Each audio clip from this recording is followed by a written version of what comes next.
બનાસકાંઠાના પાલનપુરમાં સામાન્ય વરસાદ બાદ રોડ રસ્તાઓની હાલત બિસ્માર જોવા મળી રહી છે, જેના કારણે વાહન ચાલકોને હાલાકીનો સામનો કરવો પડ્યો।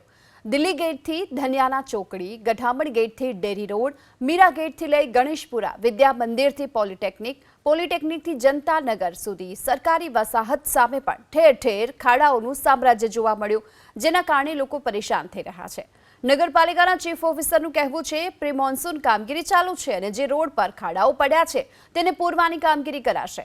જે જગ્યાઓ પર વરસાદને કારણે ખાડા પડ્યા છે તે તાત્કાલિક કાર્યવાહી કરવામાં આવશે અને તમામ કામગીરી ઝડપથી પૂર્ણ કરાશે તેવો દાવો પણ કર્યો।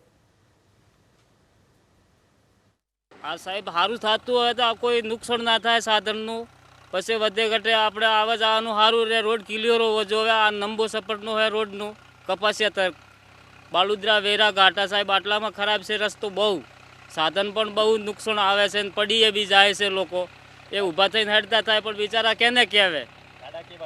ખાડા એ મોટા મોટા છે, મોય તારો નીકળી જઈ છે, આ પુલ બનાવ્યા છે, પુલમાં સાહેબ તારો બહાર આવી જઈ છે, એને કોઈ રિપેરિંગ કરવા કોઈ માંગતું નથી કે આવા લોકો પડી જાય છે, બાઇક હેડમાં પાણી ભરાય છે ચોમાસા, તો કોઈ ખબર પડતી નહીં, ઉડા ખાડા પડ્યા છે।